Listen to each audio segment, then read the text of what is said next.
ghalidhul hasyiyah. Fa'adrakahu a'rabiyun fajabadhahu biridaihi jabdatan syadidah. Nadartu ila safhati unuki Rasulullah SAW waqad atharat biha hasyiatur rida min syiddati jabdatihi. Thumma qala, ya Muhammad, murli min malillahi alladhi indak. Faltafata ilaihi Rasulullah SAW fadhahik. Thumma amara lahu bi'ata. Dari Anas bin Malik, semoga Allah meridainya, ia berkata, aku pernah berjalan bersama Rasulullah SAW. Dan waktu itu beliau memakai rida. Rida itu pakaian atas, ya, yang berasal dari Najran. Najran itu sebuah tempat diaman. Ghalidhul hasyiyah, yang pinggir-pinggirnya itu kasar.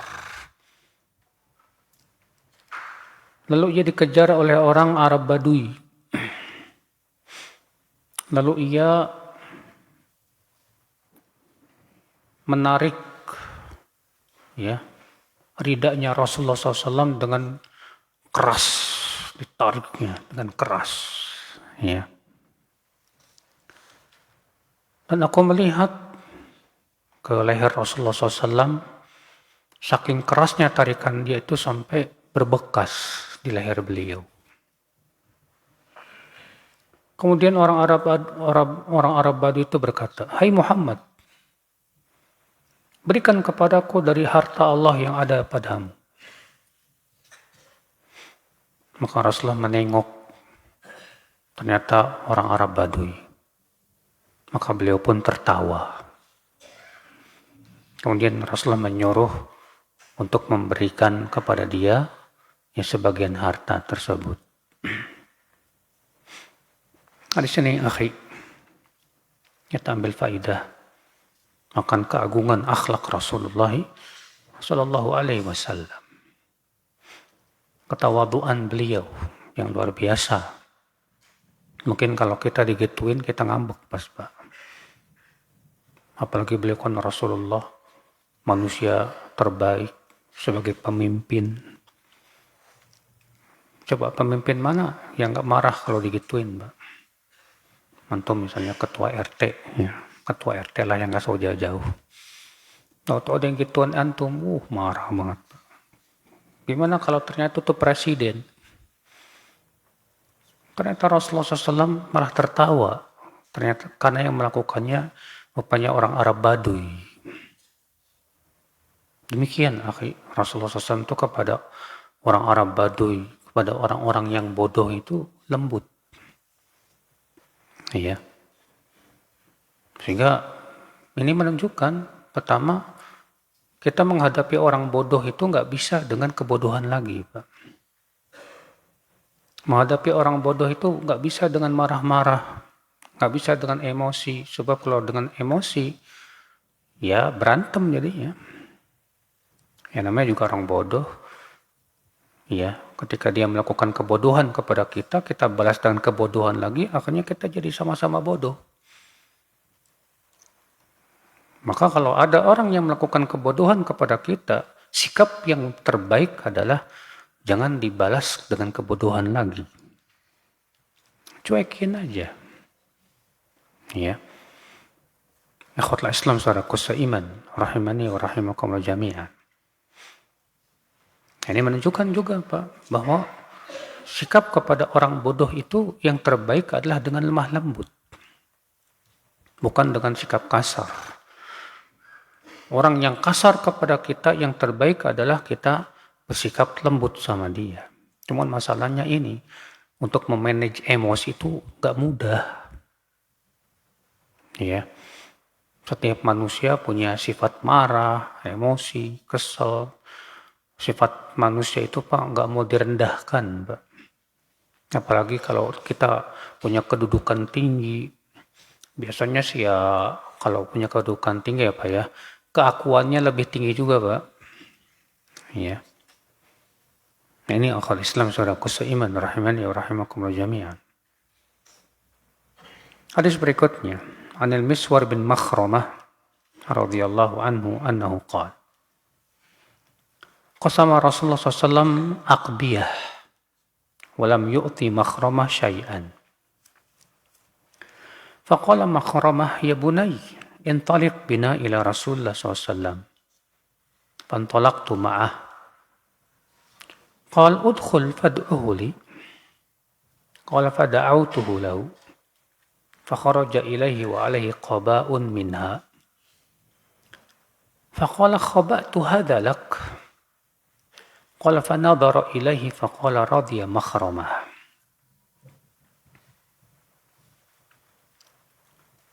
Dari Miswar bin Makhramah, ia berkata, Rasulullah SAW membagi-bagikan akbiyah. Akbiyah itu jamak dari qoba. Qoba itu pakaian yang sempit yang berasal dari Ajam. Ya. Dan Rasulullah SAW pun membagi-bagikannya kepada para sahabatnya. Sementara ya Makhramah tidak diberi. Lalu kemudian Makhramah berkata kepada anaknya, hai anakku, ayo kita pergi kepada Rasulullah SAW. Ya untuk meminta apa barangkali kita diberi itu. Maka aku pun pergilah bersama ya ayahnya tersebut bersama Makhramah.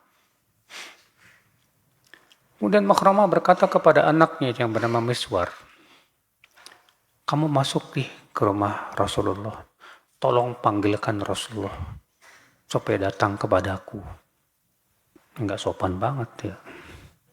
Rasulullah suruh datang sama dia, Pak. Dalam riwayat yang lain, ya, fa'adhamtu dzalik, maka aku menganggap ini besar. Ya. Faqultu ad'u laka Rasulullah. Aku panggil Rasulullah supaya datang kepada kamu. Gimana? Maksudnya, beliau kan Rasulullah. Dia pemimpin. Harusnya kita yang datang dong ke dia. Bukan kita menyuruh Rasulullah datang ke kita. Maka ayahnya berkata, yaitu ya Makhramah, ya bunay, innahu laysa bijabbar. Hai anakku, dia bukan orang sombong. Ya. Badautu, akhirnya aku pun pergi ke Rasulullah dan memanggil Rasulullah supaya datang ke ayahku. Fakharat, maka Rasul pun datanglah ke ya Makhramah itu, masya Allah, tawadunya Rasulullah sallallahu alaihi wasallam. Wa alaihi qaba'un min dibaj muzarrar bidzahab. Dan Rasulullah membawa pakaian qoba itu ya yang terbuat dari dibaj. Dibaj itu sutra yang mahal, Pak, yang sangat bagus. Muzarrar bidzahab yang ada kancingnya yang terbuat dari emas. Ya.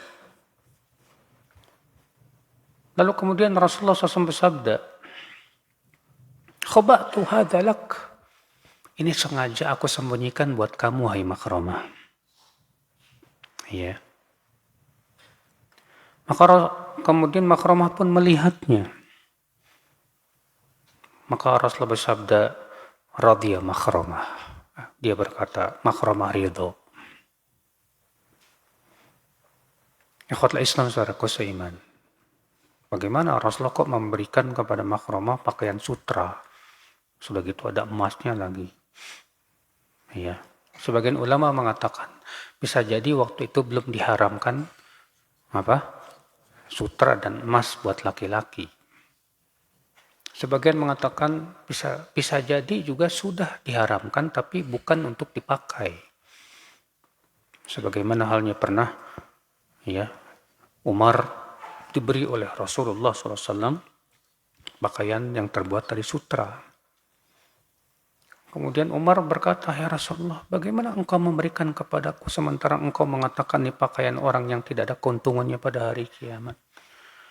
Kata Rasulullah, aku memberimu bukan buat kamu pakai. Ya. Tapi buat kamu gunakan, buat istrimu kayak untuk apa gitu. Akhirnya dibagi-bagi oleh Umar kepada istrinya. Ikhwata Islam saudaraku seiman. Di sini menunjukkan Pak, betapa tawaduknya Rasulullah Sallallahu Alaihi Wasallam.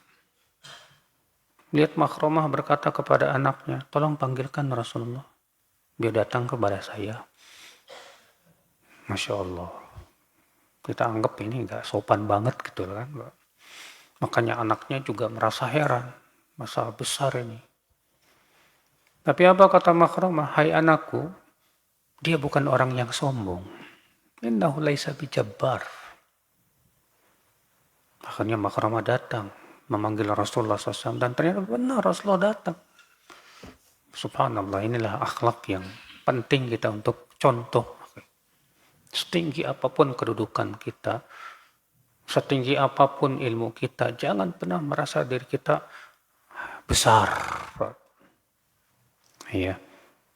Ada seorang sahabat berkata, A'udzubillah min an ara nafsi kabiran wa indallahi saghiran.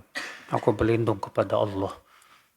Jangan sampai aku melihat diriku besar, ternyata di sisi Allah aku kecil. Jangan pernah kita merasa diri kita hebat, punya kedudukan tinggi, punya ilmu banyak. Enggak, jangan. Tetaplah tawaduk kepada manusia. Karena Allah yang memberikan itu semua pada kita. Ikhwata Islam saudaraku seiman rahimani wa rahimakumullah jami'an. Kita masuk ke kitabus siyam. Apa itu siyam? As-siyam secara bahasa artinya al-habs, menahan diri. Adapun secara istilah, siyam artinya ya, habsun nafs an jami'il muftirat min tulu'il fajri ila ghurubi syamsi ma'an niyah. Yaitu menahan diri dari segala sesuatu yang bisa membatalkan puasa dari semenjak terbitnya fajar sampai terbenam apa? Matahari. Disertai dengan niat.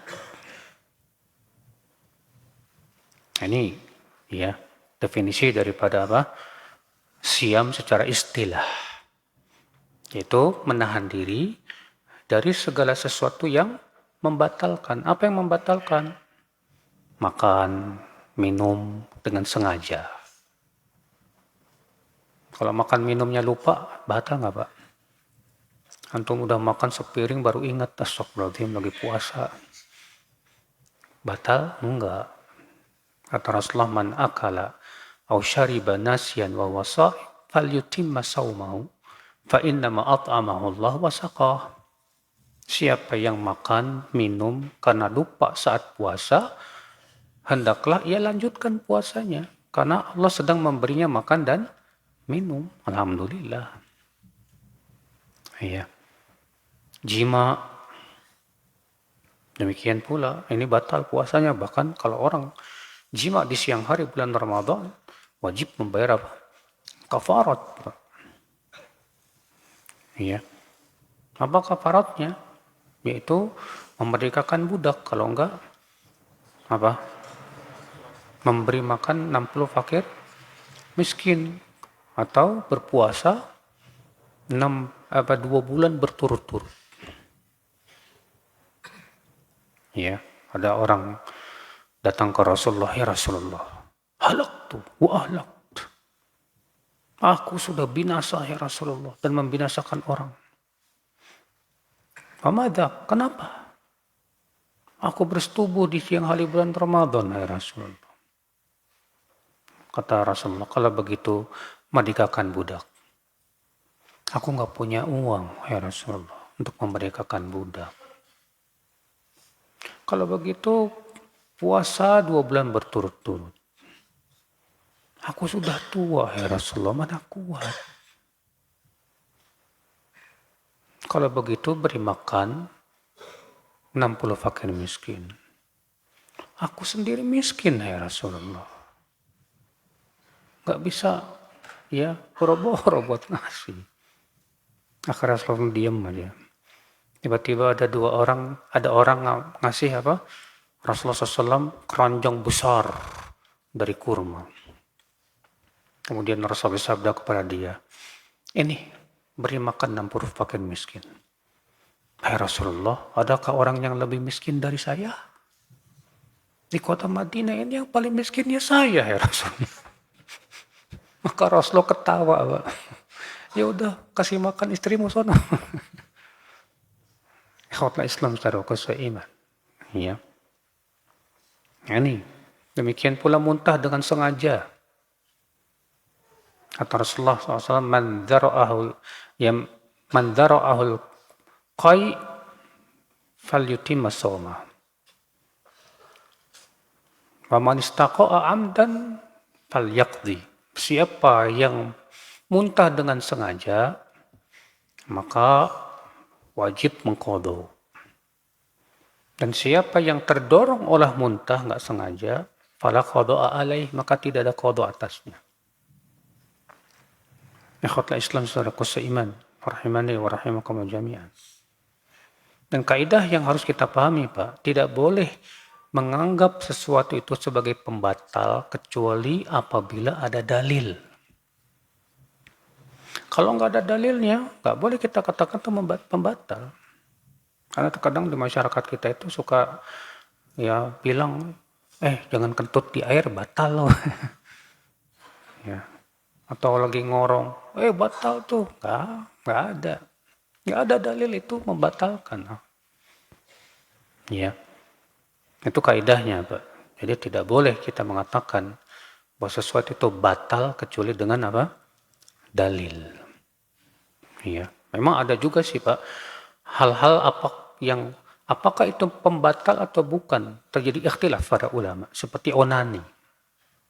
Onani terjadi perselisihan para ulama, apakah itu membatalkan puasa atau tidak. Ya.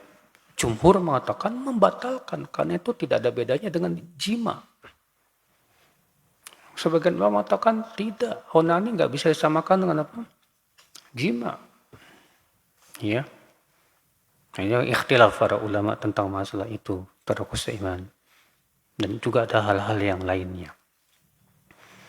Dimulai dari terbitnya fajar. Jadi kita menahan diri itu dimulai dari kapan? Terbitnya fajar, bukan dari imsak. Semua para ulama ketika mendefinisikan puasa itu dimulai dari terbitnya fajar, bukan dari imsak. Karena kan di masyarakat kita kan biasanya ada imsak 10 menit sebelum apa? Waktu, masuk waktu tuh Pak. Imsak. Ya. Kita katakan pertama, penentuan waktu imsak ini tidak ditunjukkan oleh dalil dari Al-Quran, tidak pula dari hadis. Bahkan Al-Quran mengatakan apa? Fakulu washrabu hatta yatabayyana lakumul khaytul aswadu minal khaytil abyadi minal fajr. Makan dan minumlah, maksudnya sahur. Sampai jelas untuk kamu ya antara benang putih dengan benang hitam dari fajar. Allah mengatakan makan dan minumlah sampai jelas kepada kamu waktu fajar. Allah tidak mengatakan sampai waktu imsak. Biar hati-hati, nggak ada ayatnya. Ibnu Abbas berkata apa? Kul masyakakta hatta la tasyuk. Makan terus selama kamu masih ragu. Sampai kamu tidak ragu lagi. Artinya imsak itu kan meragukan. Mereka yang mensyariatkan adanya imsak itu dalam rangka kehati-hatian kan istilahnya Pak. Ini namanya meragukan Pak. Sementara Ibnu Abbas mengatakan makan saja selama masih meragukan. Sampai tidak ragu lagi. Ayat juga jelas Allah mengatakan makan dan minumlah sampai jelas kepada kamu benang hitam dari benang putih dari waktu fajar. Ikhwatul Islam saudaraku seiman rahimani wa rahimakumullah jami'an. Maka dari itu keyakinan masyarakat mengatakan bahwa kalau waktu imsak nggak boleh makan, kalau makan batal, ini nggak benar saudaraku seiman rahimani wa rahimakumullah jami'an. Iya. Ikhwatul Islam. Sampai terbenam matahari. Pas matahari terbenam, udah. Walaupun belum adzan, kita ngelihat matahari terbenam, udah makan aja, Pak. Dalam hadis Bilal, dalam perjalanan, ketika beliau waktu itu berjalan bersama Rasulullah SAW, matahari terbenam. Lalu Rasulullah bersabda, ya Bilal, kum fajdah lana. Ayo, sediakan makan buat buka puasa. Kata Rasulullah, kata Bilal apa? Wahai Rasulullah, tapi ini masih terang, wahai Rasulullah. Ya, apa kita nggak tunggu sebentar sampai betul-betul yakin sudah apa terbenam? Kata Rasulullah apa? Qum fajdah lana. Ya, ayo sediakan sekarang. Faqumtu, lalu aku pun segera menyediakan makan untuk buka puasa. Kata Bilal apa? Barangkali kalau di antara kami ada yang naik ke untanya, barangkali masih melihat dari sedikit matahari. Sampai begitu, saudaraku seiman. Sebatas matahari tenggelam, kelihatan tenggelam, udah. Iya. Cuma kalau tenggelamnya di balik gunung, ya jangan lah, Pak. Iya, karena orang yang berada di balik gunung, sih ya jam 2 juga udah tenggelam. Ya. Ikhwatul Islam saudaraku seiman. Ma'an niyah yang disertai dengan apa? Niat. Terjadi perselisihan para ulama, Pak. Apakah niat di bulan Ramadan itu cukup di malam pertama untuk 1 bulan? Atau wajib berniat setiap malam? Jumhur mengatakan wajib berniat setiap malam. Iya. Karena disebutkan dalam hadis, "Man lam yubayyitis siyam qabla al-fajri fala siyamalah." Siapa yang tidak meniatkan puasa sebelum fajar, maka tidak ada puasa untuknya. Dan juga dikarenakan setiap hari dari bulan Ramadan itu berdiri sendiri. Maka dari itu kata jumhur wajib berniat setiap malam. Sementara sebagian ulama mengatakan cukup berniat di awal malam saja untuk 1 bulan. Dan ini yang dirojikan oleh Syekh Muhammad bin Shalih Utsaimin rahimahullah. Beliau mengatakan bahwa meniatkan setiap malam itu jenis dari kesulitan, masyaqqah. Beda kalau kita niat untuk 1 malam pertama untuk 1 bulan. Terkadang di malam itu kita lupa buat niat atau gimana. Namun wallahu alam, saya pribadi condong kepada pendapat jumhur. Dan demikian, karena untuk berniat setiap malam itu tidak sulit sebetulnya. Iya. Antum sahur aja udah ada niat mau puasa. Buktinya, kalau antum ditanya sama teman, ente ngapain sahur? Ya buat puasa lah, mau ngapain lagi? Ya, sudah otomatis. Dan niat tidak perlu diucapkan, nggak perlu kita ucapkan nawaitu sauma godin, nggak perlu. Nggak ada syariatnya dari Rasulullah SAW. Tidak pula dari para sahabat, tidak pula dari para tabi'in. Seluruh ulama sepakat, niat itu tempatnya di mana? Di hati. Iya. Bab fadlis siyam. Bab keutamaan puasa. An Abi Hurairah radhiyallahu anhu qala Rasulullah SAW qala Allah azza wa jalla kullu amal ibni Adam lahu illa siyam fa innahu li wa ana ajzi bih was siyamu junnah فَإِذَا كَانَ يَوْمُ صَوْمِ أَحَدِكُمْ فَلَا يَرْفُثْ يَوْمَئِذٍ وَلَا يَسْخَبْ فَإِنْ سَابَّهُ أَحَدٌ أَوْ قَاتَلَهُ فَلْيَقُلْ إِنِّي امْرُؤٌ صَائِمٌ وَالَّذِي نَفْسُ مُحَمَّدٍ بِيَدِهِ لَخُلُوفُ فَمِ الصَّائِمِ أَطْيَبُ عِنْدَ اللَّهِ يَوْمَ الْقِيَامَةِ مِنْ رِيحِ الْمِسْكِ وَلِلصَّائِمِ فَرْحَتَانِ يَفْرَحُهُمَا إِذَا أَفْطَرَ فَرِحَ بِفِطْرِهِ وَإِذَا لَقِيَ رَبَّهُ فَرِحَ بِصَوْمِهِ. Dari Abu Hurairah, semoga Allah meridainya, Rasulullah SAW bersabda, Allah Ta'ala berfirman, ini namanya hadis apa? Qudsi. Hadis Qudsi adalah hadis yang Rasulullah sandarkan kepada Allah. Bedanya dengan Al-Quran apa Pak? Kalau Al-Quran, makna dan lafadznya semua dari Allah. Kalau hadis Qudsi, maknanya dari Allah, lafadznya dari Rasulullah, tapi disandarkan kepada Allah. Ya. Allah Ta'ala berfirman, setiap amalan anak Adam itu untuk dia, kecuali puasa, kecuali saum. Maka sesungguhnya itu untukku, kata Allah. Dan aku yang akan langsung memberinya balasan. Dalam ayat yang lain, ya, al-hasanatu bi asyri amsalihha. Setiap kebaikan itu ditulis oleh Allah 10 kali lipat. Illa saum, kecuali puasa, lebih dari itu. Wasyamu junnah, dan puasa itu junnah, perisai. Dan ayat yang lain, ya, asyamu junnah yajunnul abdu minan nar. Puasa itu perisai yang akan memperisai seorang hamba dari api neraka. Maka apabila salah seorang dari kalian sedang puasa, fala yarfuth yawma idzin, jangan melakukan rafath. Apa itu rafath, Pak? Kata-kata yang tidak baik, kata-kata yang kotor. Ya. Wala yaskhab, dan jangan sakhab. Sakhab apa? Teriak. Ya, karena biasanya Pak, kalau lagi puasa itu emosi suka naik, Pak. Namanya juga lagi lapar.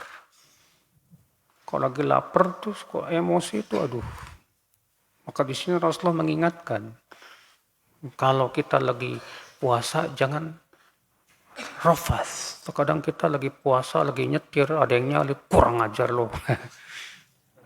Suka ngambek gitu Pak. Ya. Ingat, kalau lagi puasa hati-hati Pak. Itu bisa mengurangi pahala puasa kita, saudaraku seiman. Wala yaskhab, jangan teriak-teriak. Ketika sedang puasa nggak boleh teriak-teriak, apalagi petasan. Teriak-teriak nggak boleh, itu petasan. Anehnya di bulan Ramadan kenapa petasan jadi banyak coba Pak? Heran saya. Iya. Bisa merusak Pak, bisa merusak ibadah kita itu Pak. Dan apabila ada orang yang mencaci dia atau mengajak berantem, katakan kepada dia, sesungguhnya aku sedang puasa. Sesungguhnya aku sedang puasa. Ya. Demi zat yang diri Muhammad berada di tangannya. Sesungguhnya bau mulut orang yang sedang berpuasa itu lebih wangi di sisi Allah nanti pada hari kiamat dan minyak kasturi. Subhanallah. Karena memang orang yang sedang puasa itu Pak, pasti mulutnya bau. Dan bau mulutnya itu bukan dari mulut masalahnya Pak. Dari apa? Dari perut yang kosong. Ya. Walissaimi farhatan. Dan orang yang berpuasa itu ada 2 kegembiraan. Kapan? Yang pertama gembira ketika ia berbuka puasa.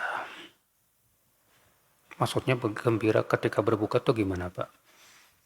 Ya. Maksudnya sebagian orang mengatakan artinya kita gembira bisa makan. Sebagian lagi mengatakan tidak, maksudnya gembira dengan amal soleh kita. Di mana kita merasa senang, gembira ketika Allah berikan kekuatan di hari itu untuk puasa. Sebagai disebutkan dalam hadis, man sarratu hasanatuhu wa asa'atu sayyi'atuhu fahuwa mu'min. Siapa yang merasa gembira dengan amal kebaikannya dan sedih dengan amal keburukannya, maka itu pertanda dia seorang mukmin. Ya. Jadi ketika kita bisa puasa di hari itu, kita gembira, alhamdulillah, hari ini saya bisa sempurna puasa saya. Ya. Yang kedua, gembira ketika bertemu dengan Allah Subhanahu wa taala karena dia membawa pahala puasa. Subhanallah, ikhwatul Islam saudaraku seiman. Hadis ini menunjukkan akan keutamaan yang agung, keistimewaan yang besar dari saum. Disebutkan dalam hadis ini beberapa keutamaan. Keutamaan yang pertama apa? Bahwa puasa itu ya untuk Allah Subhanahu wa taala. Apa maksudnya? Karena puasa itu Pak, ibadah rahasia. Orang bisa saja ngaku-ngaku puasa atau kelihatan lemas padahal nggak puasa. Karena nggak ada orang yang tahu dia puasa apa enggak. Puasa itu Pak, ya simbol keikhlasan. Ketika antum sendiri, nggak ada yang lihat, tetap nggak berani batal. Itu menunjukkan keikhlasan. Betul-betul karena Allah Subhanahu wa taala tidak mengharapkan apapun kecuali ridha Allah Subhanahu wa taala. Ya. Kata Islam itu menunjukkan akan keagungan saum. Makanya Rasulullah bersabda, "Alaika bis-siyam fa innahu la mithlah." Hendaklah kamu berpuasa karena puasa itu tidak ada tandingannya. Enggak ada yang sama dengan puasa. Iya. Keutamaan yang kedua Bapak, pahala puasa tak terhingga. Kenapa? Karena disebutkan dalam riwayat yang lain bahwa amal soleh yang lain itu dihitung oleh Allah 10 kali lipat sampai 700 kali lipat. Lalu Allah berfirman, illa saum, kecuali puasa. Bagaimana tidak Pak? Bukankah di dalam puasa itu mengandung sabar? Sabar untuk apa? Tidak makan, tidak minum, sabar menghindari segala macam yang membatalkan puasa. Sabar juga untuk apa? Menjaga mata kita, telinga kita, lisan kita, anggota tubuh kita untuk berpuasa dari yang haram. Sementara pahala sabar itu kata Allah apa? Innama yuwaffas sabiruna ajrahum bighairi hisab. Sesungguhnya orang-orang yang sabar itu diberikan pahala dengan tanpa hitungan. Sangat besar sekali. Ikhwata Islam saudaraku seiman, rahimani wa rahimakumullah jami'an. Kemudian keutamaan yang berikutnya apa Pak? Bahwa puasa itu junnah. Ya junnul abdu minan nar. Perisai. Yang akan menamangi seorang hamba dari api neraka. Ya, subhanallah. Iya. Kemudian keutamaan berikutnya apa Pak? Ya.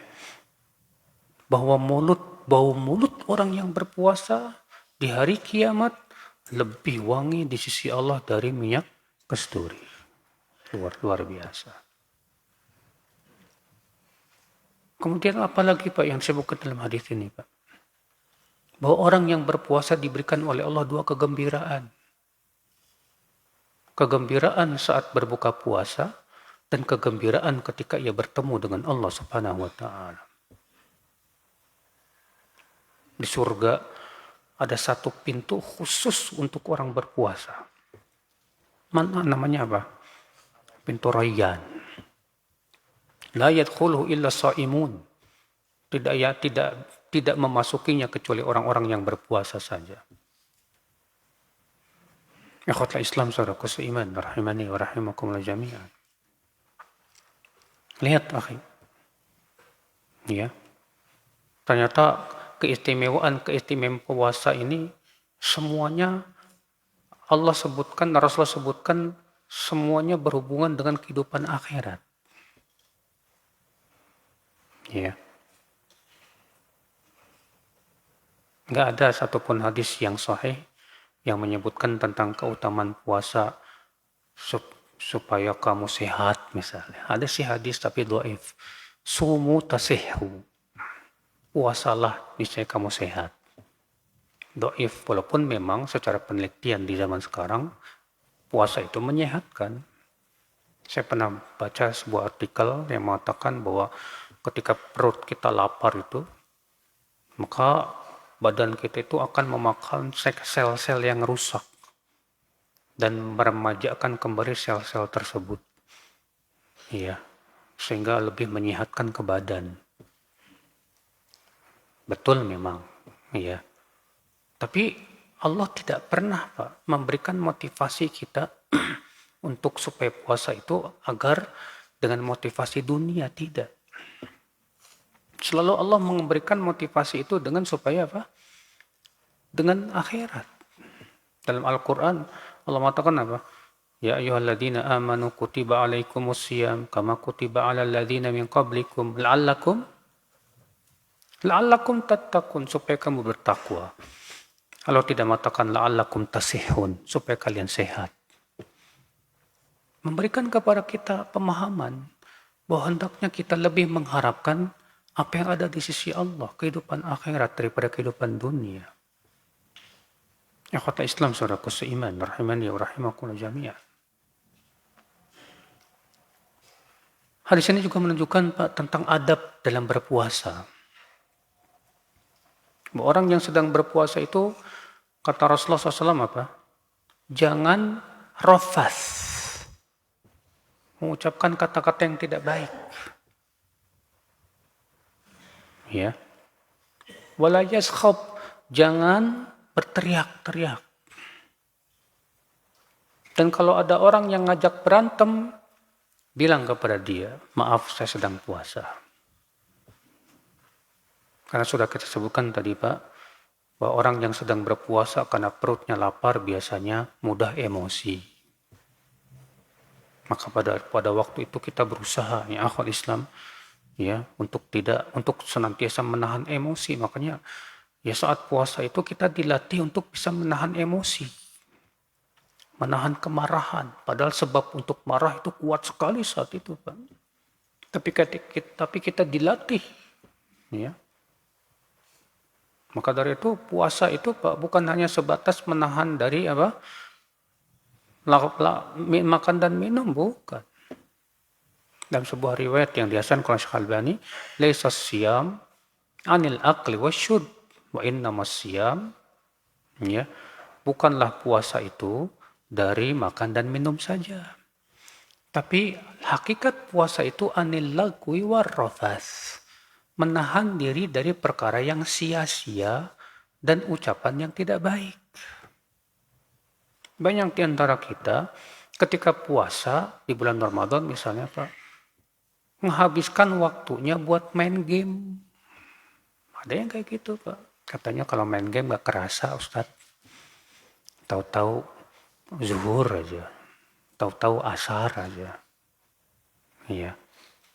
Kita katakan, ya akhi, Rasulullah tidak seperti itu mengajarkan. Rasulullah mengatakan hakikat puasa itu adalah berpuasa dari perkara yang apa? Lagwun, sesuatu yang sia-sia. Jadi kalau kita sedang puasa, hal yang sia-sia pun sangat dianjurkan untuk ditinggalkan. Ya. Ya kata Islam saudaraku seiman rahimani wa rahimakumullah jami'an. Bab fadli syahri Ramadan. Bab keutamaan bulan Ramadan. Ketahuilah ya akhwal Islam, puasa Ramadan diwajibkan oleh Allah di tahun yang kedua Hijriyah. Dan kewajiban puasa Ramadan itu melewati beberapa fase. Fase yang pertama, diberikan pilihan antara puasa atau tidak. Tapi kalau dia tidak puasa, wajib bayar fidyah. Ya. Allah berfirman, ayyaman ma'dudat, faman kana minkum maridan, aw ala safarin fa'iddatum min ayyamin ukhar. Wa 'alal ladzina yutiqunahu fidyatun tu'amu miskin. Wa 'alal ladzina yutiqunahu, dan atas orang yang mampu berpuasa tapi tidak berpuasa, fidyah, hendaklah ia membayar fidyah. Nah, ini fase yang pertama. Ya. Jadi diberikan pilihan, tidak diwajibkan antara puasa atau bayar fidyah kalau tidak mau puasa. Kemudian masuk fase yang kedua, yaitu diwajibkan puasa 24 jam Ramadan. Dimana kalau sudah masuk maghrib, seseorang boleh makan dan minum sampai selama belum tidur. Kalau sudah tidur nggak boleh makan lagi, sampai maghrib berikutnya. Sampai pernah ada seorang sahabat Nabi, pas maghrib pulang ke rumahnya, ada makan buat buka puasa. Kata istrinya, "Tunggu sebentar, aku mau ngambil dulu." Rupanya karena saking kecapeannya ketiduran, Pak. Holas, sudah nggak boleh makan lagi. Ya. Akhirnya pas besoknya siang pingsan dia, Pak. Saking beratnya itu, Pak, ujiannya, Masya Allah. Para sahabat itu memang ujiannya luar biasa, Pak ya. Ya, makanya ada seorang tabiin berkata, andaikan aku jadi seorang sahabat, kata sahabat apa? Tidak boleh kamu berkata seperti itu. Belum tentu kamu jadi sahabat kuat dengan ujian-ujian. Berat Pak ujiannya para sahabat itu. Ya. Baru masuk fase yang ketiga. Apa itu? Itu berpuasa dimulai dari terbitnya fajar sampai terbenam matahari. Dan ini yang sampai sekarang. Alhamdulillah. Alhamdulillah kita nggak mengalami fase yang kedua, Pak. Ya, untuk kita syariat sudah sempurna, alhamdulillah. Ikhwatal Islam, saudaraku seiman, rahimani wa rahimakumullah jami'an. Ramadan, kenapa disebut Ramadan, Pak? Dari kata ramad, sebagian ulama mengatakan begitu. Apa itu ramad? Yaitu pasir yang panas. Karena biasa terjadi waktu itu bulan Ramadan terjadi di bulan di musim panas yang sangat panas. Antum tahu nggak? Kalau di kota Madinah musim panas itu, ya itu bisa sampai 45 derajat, Pak. Kalau di musim panas itu, Pak, siangnya lebih panjang daripada malamnya. Siangnya itu bisa 17 jam. Ya, sahurnya jam 3, bukanya jam 8. Lumayan. Udah gitu, siangnya panas banget, Pak. Di zaman Rasulullah nggak ada AC, Pak. Kalau zaman sekarang kan enak, masih ada AC gitu kan. Panas banget, tinggal hidupin AC dingin diri gitu kan. Zaman Rasulullah nggak ada. Panas yang luar biasa, subhanallah. Makanya kita orang Indonesia, alhamdulillah Pak. Orang Indonesia cuma 12 jam. Nggak sampai, di Saudi sampai 16 jam, 17 jam. Cuman anehnya di negeri kita yang nggak puasa banyak juga. Malasnya minta ampun. Padahal cuma 12 jam. Ya. Ikhwatul Islam, saudaraku seiman. An Nabi Hurairah anna Rasulullah SAW qala, "Idza jaa Ramadan futihat abwabul jannah wa ghulliqat abwabun nar wa suffidatis syayatin." Apabila datang bulan Ramadan, dibukalah pintu-pintu surga. Dikuncilah pintu-pintu neraka. dan diikatlah setan-setan.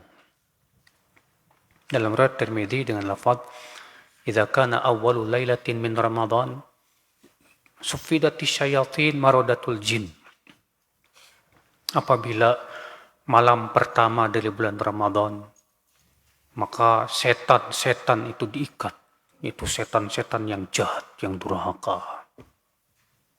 Sebagian ulama beristimbat dari kata maradatul jin, bahwa itu menunjukkan bahwa tidak semua jin diikat, Pak. Yang diikat itu hanya jin-jin yang durhaka, jin-jin yang jahat. Karena Rasulullah dalam riwayat Tirmidzi begitu. Suffidati syayatin maradatul jin. Setan-setan akan diikat, yaitu marodah. Marodah itu artinya setan-setan yang sangat durhaka, sangat jahat. Maradatul jin. Wa futihat abwabul jannah, dibuka pintu-pintu surga. Wa ghulliqat abwabun niran, dikunci pintu-pintu neraka. Wa yunadil munadi, dan akan ada yang menyeru, ya baghiyal khair aqbil, wahai yang menginginkan kebaikan, kemarilah. Ini tempatnya untuk berbuat kebaikan. Wa ya baghiyal syarr aqsir, dan orang yang wahai yang menginginkan keburukan, kurangilah. Ini tempatnya kalian untuk melatih jiwa kalian. Saudaraku seiman rahimani wa rahimakumullah jami'an. Ini menunjukkan keistimewaan bulan Ramadan. Ya. Di mana Rasulullah menyebutkan bahwa di bulan Ramadan setan-setan itu diikat. Kalau ada orang berkata, Ustaz, katanya setan diikat, tapi kok masih ada yang kemasukan jin di bulan Ramadan? Ada nggak, Pak? Ada. Nah, kita jawab tadi, Pak, bahwa yang diikat itu hanya jin-jin yang sangat durhaka, marodah. Nggak semua jin yang diikat. Ikhwatul Islam, saudaraku seiman, rahimani wa rahimakumullah jami'an. Walaupun ada sebagian ulama yang menafsirkan bahwa yang dimaksud dengan diikat setan itu disempitkan dengan puasa. Udah masuk belum? Isya. Udah. Iya. Fadhal.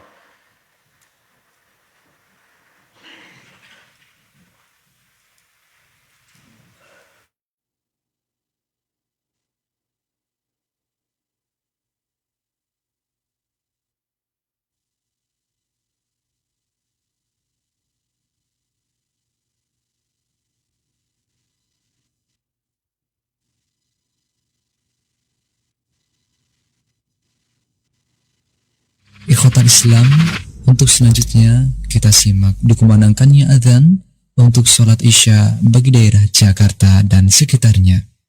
Allah